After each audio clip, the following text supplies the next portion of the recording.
Hey guys, what's up? JoJo's Bizarre Adventure Stardust Crusaders episode 17 review. Now, there's nothing too much that I want to say about this episode.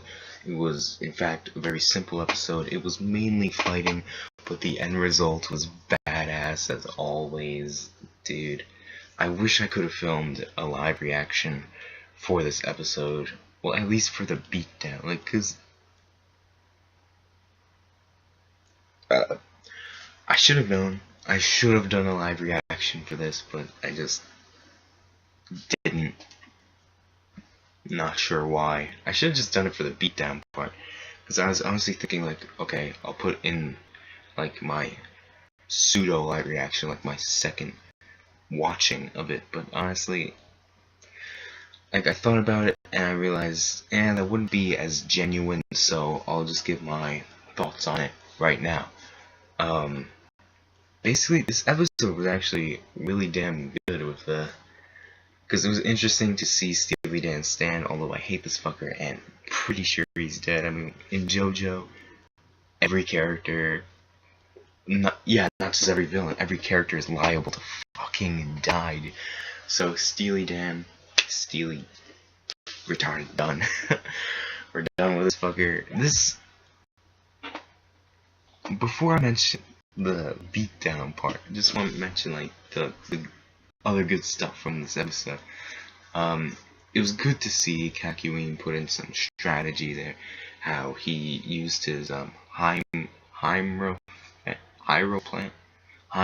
plant green. Like, I'm sorry if I butchered the name, but he used all the tentacles and he had them connected to the divided lovers to find out which one the real one was, and that was really cool to see as well. And I'm gonna mention this could be considered like a minor plot hole. I'm not sure if it is a plot hole, but when Kakyoin like got a hit on the lovers with his emerald splash, why didn't that affect Joseph in any way? Because the lovers and Dan are connected.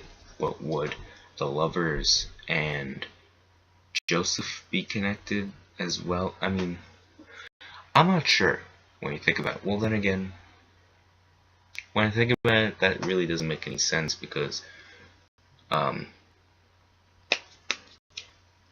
guess like it's weird. Like when Dan was getting hurt, like fucking Joseph was getting hurt. But when the stand user gets hurt, does the stand get hurt?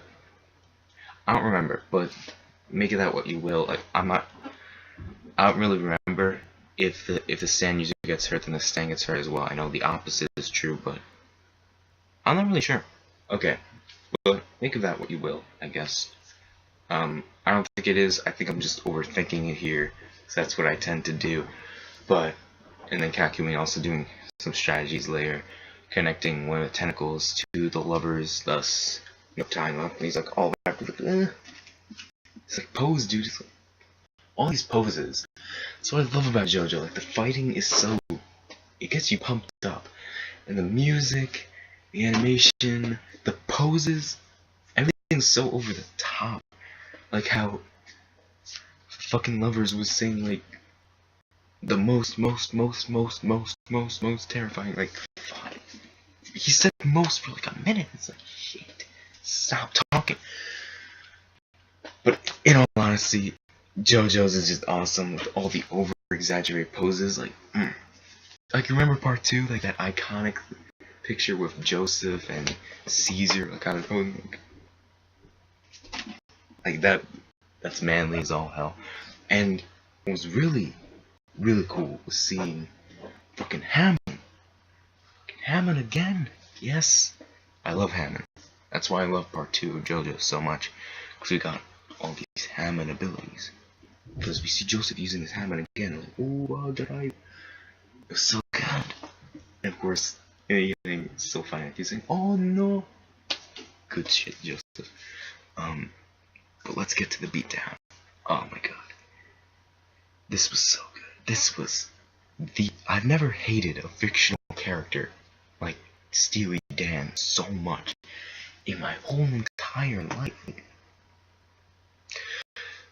honestly, I can't really say that because I'm sure I've hated like more fictional characters before, but still, Steely Dan. There's so much build-up for this beatdown with Jotaro being used as a bridge in the previous episode, having to scratch this fucker's back, being his ultimatums left and right, like, oh, steal this, do this, lick my shoes, all that shit. And once Dan's stand is defeated, this dude cowers in fear. He's just, oh, look your boots. And of course we get that